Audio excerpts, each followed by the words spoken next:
For too many years, families of children with devastating illnesses have felt helpless as they watch their child suffer. Today, they're taking matters into their own hands and finally finding relief treating their child with cannabis. This is one family's story.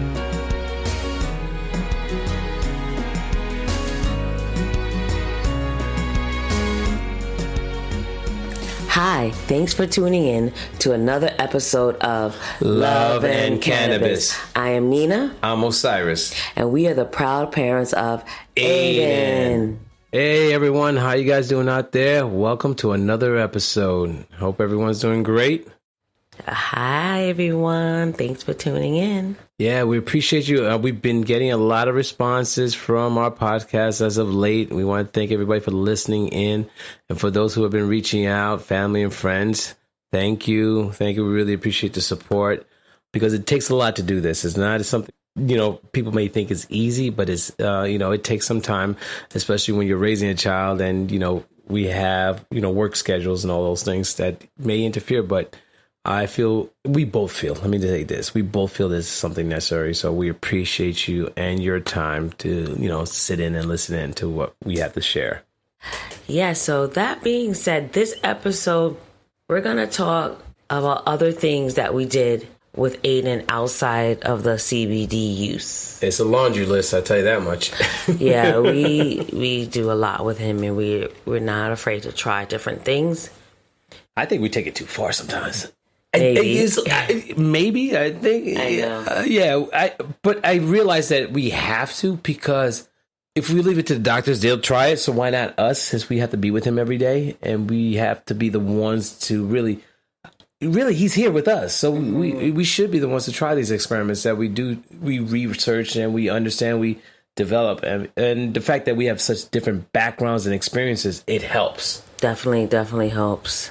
I think I recall that when I was home with him and he was getting physical therapy, because when kids have disabilities, you're able to get services. Like in New York, you pretty much can get the gambit of services available to you. And one of the 3 services I received between physical therapy, speech, and occupational therapy. Physical therapy he was getting it at home. So it was like he was 3 years old. We'd have a physical therapist come in and work with him.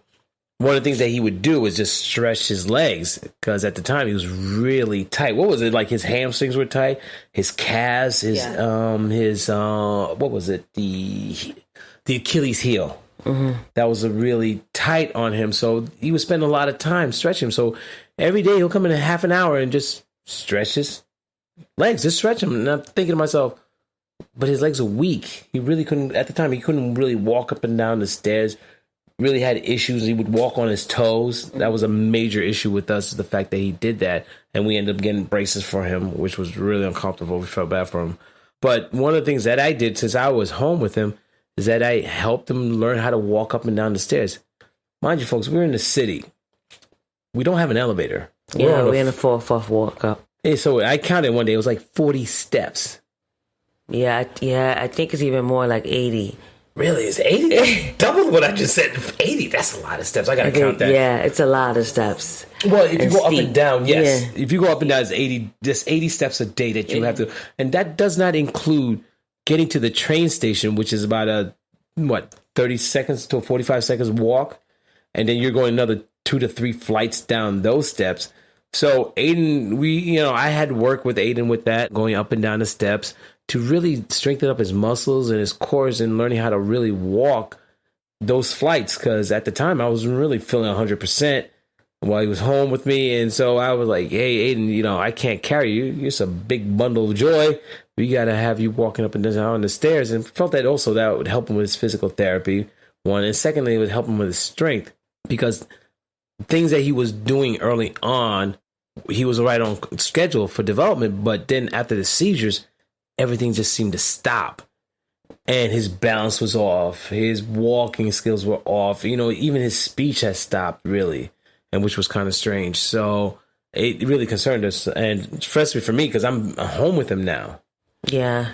It was a scary time when he was having quite a few seizures, like the days where he have 100+ seizures a day. my background is physical therapy, and I knew by Aiden not being active, that would be more detriment to his brain. I knew there's something that we had to do in a safe space to always keep him active when he was having bad days. Yeah, that's kind of hard too. And it was very hard. I remember he was having one of his worst days, just constant jerk seizures. I said, okay, what can I do to work his brain but in a safe space? So I said, okay, I'll put him in the stroller and then I'll bring him to the sandbox. Because I knew... I remember that. You said that, you mentioned that in one of our episodes, yeah. So I said, okay, if he's in the sandbox, at least if he falls, he's, on the sand, I could sit right next to him. But at the same time, he could work his upper body by sitting up, unsupported, and he could work his arms by, playing with the sand and get some, functional play in. And that's the kind of things, we did. We wanted, despite what was going on, we wanted to somehow keep him active. Yeah. And physical activity is very important to me. And I know the importance of physical activity and brain function. Mm-hmm. Well, that was interesting because one of the things when he started trying to feed himself, he's a righty, so he would use his right hand. I would move the spoon to his left hand and hold down his right hand and kind of force him to use his left hand to pick it up. Mm-hmm. It was just something just to keep him engaged, keep him involved in knowing if you're that hungry, you're going to lift you're going to lift one of those hands to get it. And it was forcing his brain or him in general just to go after the left spoon because I'm hungry. I'm going to scoop this food up. It is awkward, but I'm going to do it. And he would do it. He would literally he would go left hand and pick up the spoon and try to feed himself. And that was interesting how he really pushed himself when he wanted to do something. Yeah, so that was perfect what you did, Osiris, because sometimes it's good to work both sides of the body. Mm-hmm. Because if you're working the right side of your body, you're strengthening the left side. And if you're working the left side of your body, you're strengthening the right brain. How does that work? Because I know you mentioned it before, and the things that would do it, Aiden, you'd watch and you'd explain. It's it's still not clear to me because I know the action, but I don't know the title or the label to what it is I'm doing with him.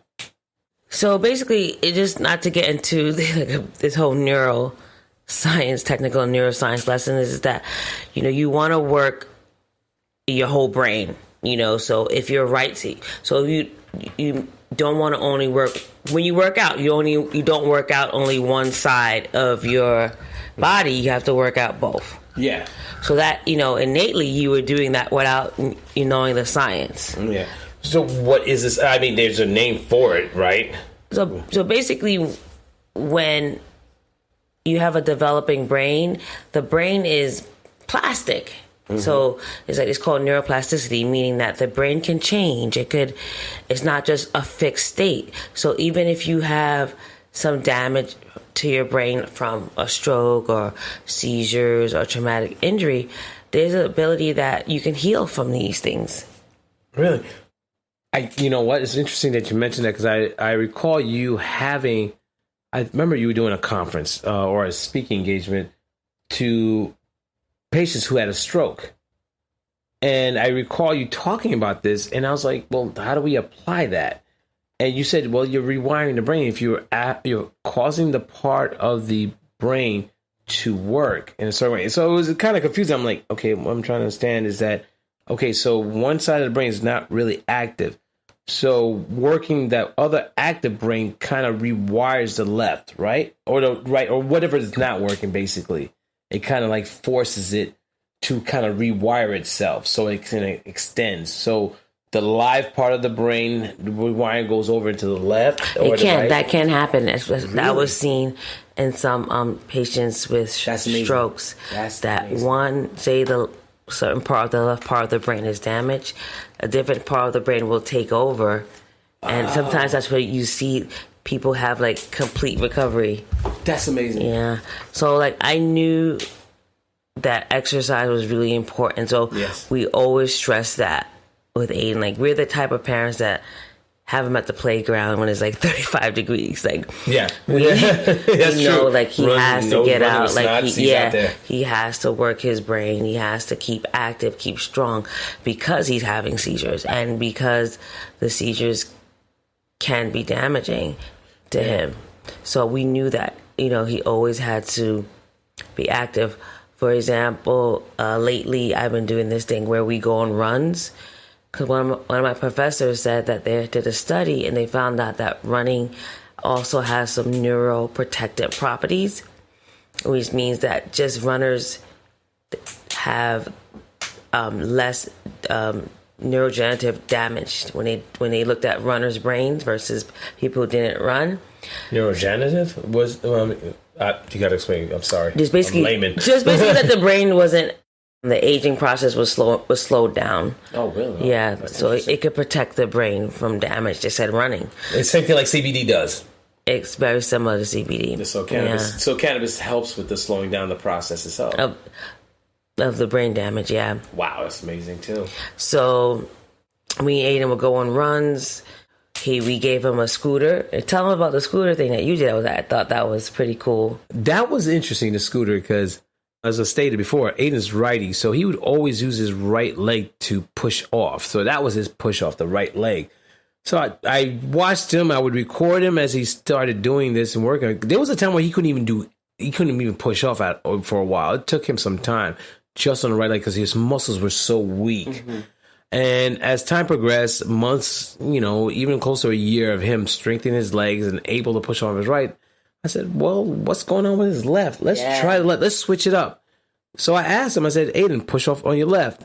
It took him a while just to even process that information that he needs to use his left leg. So I would have to literally put his right leg on the scooter, keep his left leg on the floor, on the ground, and have him push himself. The kid couldn't do anything. He stood still. For some reason, there was a breakdown in the process of him using his left side. Like nothing moved. And when it did move, it was like he was just walking.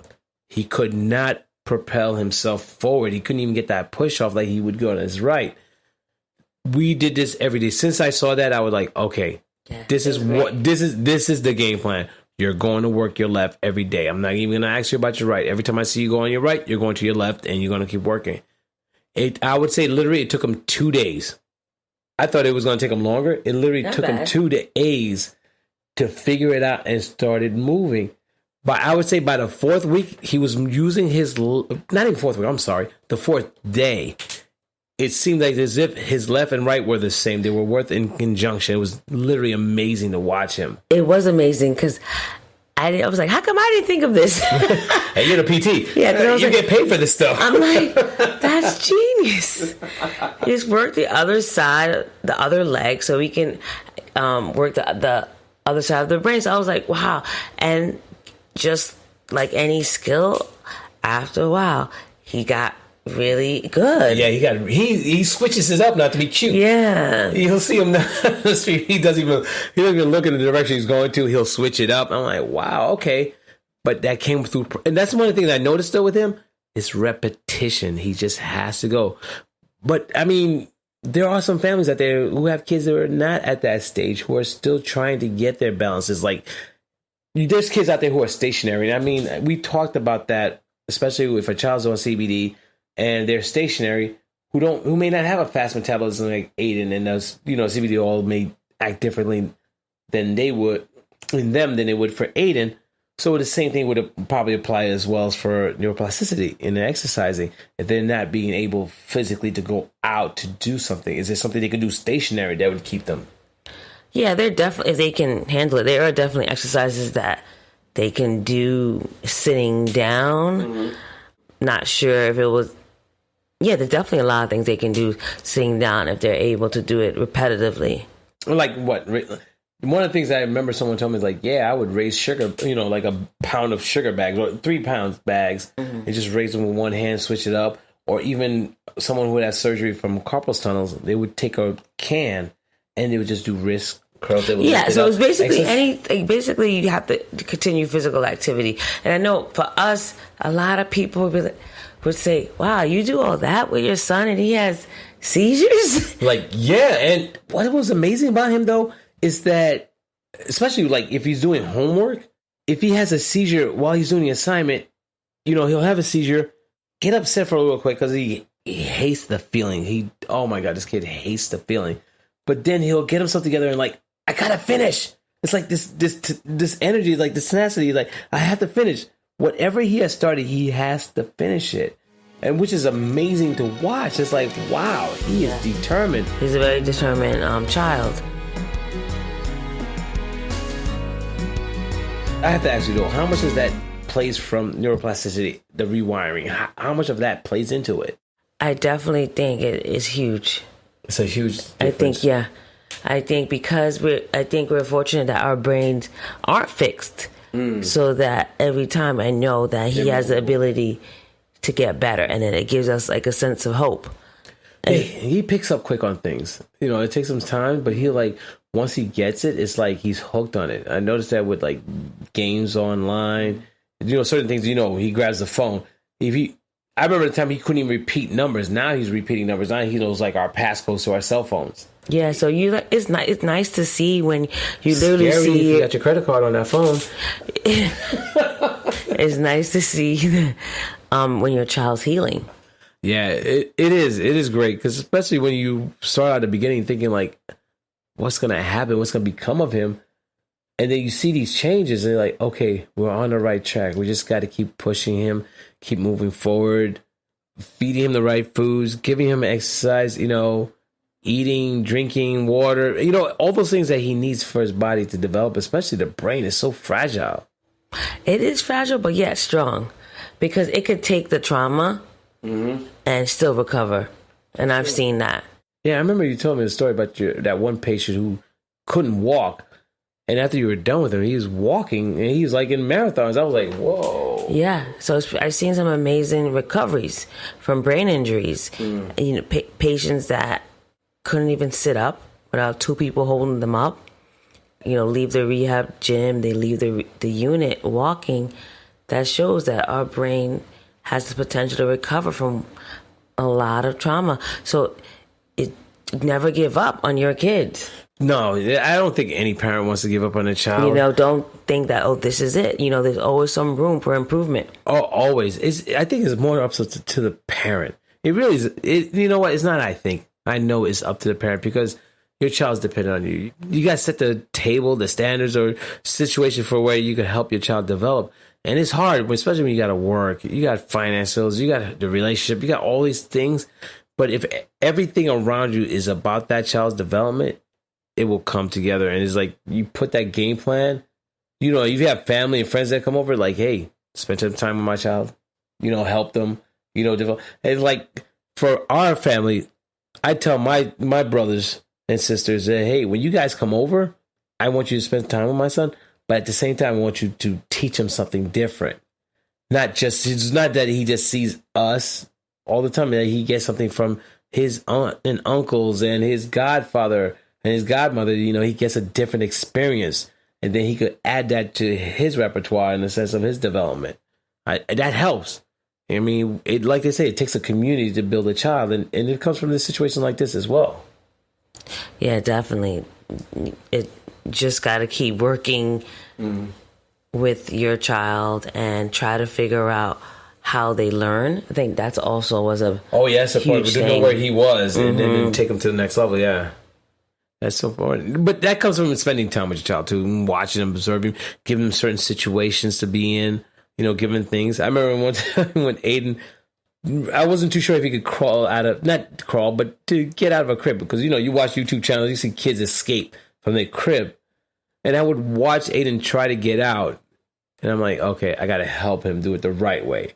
So I would literally teach him how to get his right leg over, then his leg follow, his hands hold on to one part of the, the upper part of the bed, and then have him slide down. A couple times he did escape on his own. Didn't turn out right. You'll hear him screaming in the background, coming out of the hallway, hey, I fell on the bed and nobody came out. But I think for kids, it's, just basically children that they need that support. They need that training. You have to look at your child as an athlete preparing for their profession or their sport. and you help them exercise. You develop a game plan, right? Definitely. You would schedule it too. Like, you can't just be all exercise. I mean, there's learning process and exercise, but there's also the parts of the reading, the writing. Even if the child is young, just have them hold certain things, because I think it goes along the line of occupational therapy. You use your hands, your fingers, and your motor skills in dealing with that. Yeah, so we figured out that Aiden needed a lot of repetition. Yeah. A lot of repetition. So we taught him all his letters, all his sounds, which is like basically is all we did all day. Man, we would have that YouTube on. We listened to YouTube for so long just to watch. We figured out how he learned, so I started teaching him the letter sounds through movement. I figured out that was excellent. That movement, some kids with special needs, they learn through movement. So Aiden's one of those. So I taught him letter sounds by pairing a letter with a motion. If you guys are not sure what that is, just look it up on YouTube. Everything's there. Everything's on YouTube. And another reason why I knew that exercise is really important is that one time we were at the park and Aiden said a sentence while moving. So I realized there's a connection between the brain and our physical abilities. So I noticed that kids tend to say a lot of their first words by walking, when they're walking. Oh, really? Oh. Aiden was more vocal when he was moving and he was at the park. You know, one of the things I started doing with him was as he walked down the stairs, I would count. I would have him count this. I would have him count one step. Yep. Yeah, what step are you on? 1, 2, 3, as we go all the way down up to 40. And then do the same coming up. And then times I would change it where I would count up the first 10 steps and then start it again. Or then I would just count all the way through. And he remembers that. Now he starts to do it on his own. I don't even have to say anything. He starts counting on his own, which is amazing too. Gotcha. I think every parent, what's it say? Every opportunity is a learning moment. Basically. And so you transition that into your personal life. Your child, like if you're in a room with your child and they haven't spoken, you just point out certain things. This is a cabinet. This is a glass. It's a refrigerator. This is a floor. Those things, one of the things that we did was put, just basically sheets of paper lining out what it was. So we label stuff. We labeled it. I apologize. We labeled everything. So the door, the kitchen, the bathroom, the sink, the mirror, the window, the shade. So every time he looked up, he saw something, and we would mention, oh, you're looking at the shade. You're looking at the floor. This is a TV. All those things. This is a phone. So, and then we would repeat it constantly. So when he started actually speaking, he would know what they were. Yeah. So you're responsible for your child. Even though Aiden got therapy, and he has a teacher, we don't depend on anyone else to educate our child. Not at all. Because there's only 30 minutes a session? Yeah. He's in school the whole day too, but at the same time, I don't depend on the teachers. No, it's all us. It's on us. Yeah, because he spends most of his time with us, actually. So you always have to don't depend on the therapist. You have to do your own research. Research and also doing the and helping them, yeah. So they can go to school, they have their therapy, but also you have to have the time where they're learning from their mom or dad, grandma, like you said, uncles, aunts. It's a family affair. It has to be like a family affair. Especially if you have a babysitter, have the babysitter get involved as well. If you're getting therapy at home, set something together. Pretty much like a schedule. Like, this is the things we expect. These are the things I need to have done. These things I want to do, and we'll follow up, because it's so important. Every day, every minute, every second is so important. And so you can imagine what every day is like. It can be, and will be a lot. But the end result is something amazing when you see them wake up and you're like, wow. And you're going to just basically say to yourself, like, all the hard work is starting to pay off. So, Osiris, I have a question for you. Really?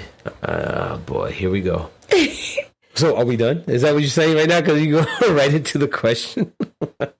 You were also going through your own health issues simultaneously when Aiden was going through his peak of seizures?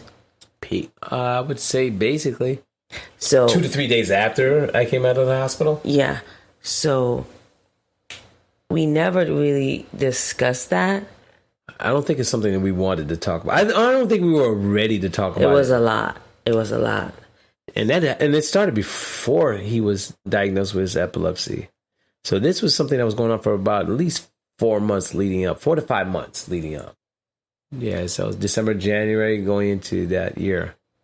So do you want to kind of do a Q&A with me next episode just to get a feeling, just to know what you were going through at the time? So we're going to do this here. You never asked me, so you want to do this? Next episode. You want to do this? Yeah, why not? You want to know the truth? I guess so. You can't handle the truth. We'll find out. Okay. I'm excited. Really? Well, not. I shouldn't say excited. But yeah, I was like, I don't think I would use that word. Curious. More like nervous. Yeah, nervous. Your nervous laugh there. Yeah, there was a lot going on that I wasn't even aware of. But yeah, so I will share with you the things that was going on there, because I would have to say it was scary, to say the least. It was scary. Yeah. Take a deep breath. You're gonna probably need to get that pen ready, because it's gonna be a lot to take in. All right. Thank you, everyone, for listening in for another episode. We want to basically say we look forward to hearing from you guys, and we look forward to getting any responses, positive, negative, whatever the case may be, or even topics that you guys think that we should talk about. But we love the feedback, we love the connection, and we hope that we're helping people out there as well, just to give them some insight to what they're going through and let them know that you're not alone. You're not alone. It's a we thing at this point. We're all going through it. All right. So everyone, take care. Ciao. Bye. Thanks for tuning in to another episode of Love and Cannabis. I'm Nina. I'm Osiris. And we're the proud parents of Aiden. Be strong. And stay empowered.